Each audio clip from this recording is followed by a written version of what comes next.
Naitwa Joseph Hakim Ndambo, ni mwenyekiti wa mtaa Mwanyanje, kata Igawilo. Kiukweli nimepokea kwa masikitiko makubwa taarifa ya kifo cha mwananchi wangu anaitwa Fredrick Wilson Nyambo.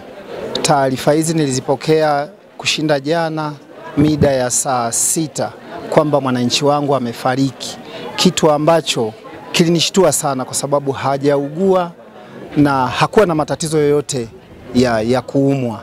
Lakini nilipopokea taarifa hizo nikaambiwa mtu huyu alipigwa akidhaniwa kwamba ni mwizi, kitu ambacho kwa mwananchi huyu hana tabia ya wizi hata siku moja, hana historia hiyo.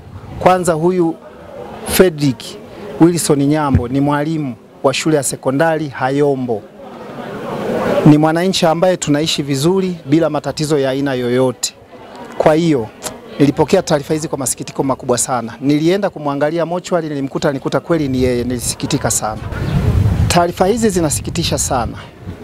Lakini mimi nitoe rai kwa wananchi wote kwamba ni sio vizuri kujichukulia sheria mkononi, kwa sababu hata ingawa waliweza kumuhisi kwamba labda aliingia hawamfahamu, ilitakiwa waweze kumchukua na kwenda naye kituo cha polisi kwa usalama pasipo kumpiga.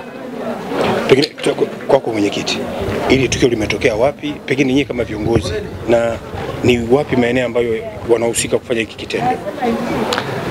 Tukio linasemekana limefanyika kata jirani na kata yangu mimi, mtaa ambao tunapakana tu wa Nsalaga. Inaonekana tukio limefanyika ng'ambo ya pili, eneo ambalo linaitwa ni Bluma Hoteli.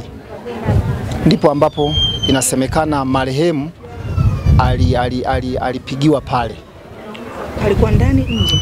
Kwa mujibu wa taarifa zinazosema. Sio ndani ya hoteli. Kwa mujibu wa taarifa ambazo tumeambiwa ni kwamba alikuwa nje, pale nje kwenye yadi ya nje ya parking ya magari. Huyu Fredrick ni rafiki yangu wa karibu sana, na kwamba anakunywa mpaka analewa, anapoteza na mwelekeo, hapana. Sijawahi tokea kukiona kitu cha namna hiyo. Kwanza hata nilikuwa sijui kuwa anakunywa. Sijawahi ona naye amelewa au amekunywa amepitiliza, sijawahi. Hizi habari ndio nazipata kwa sasa.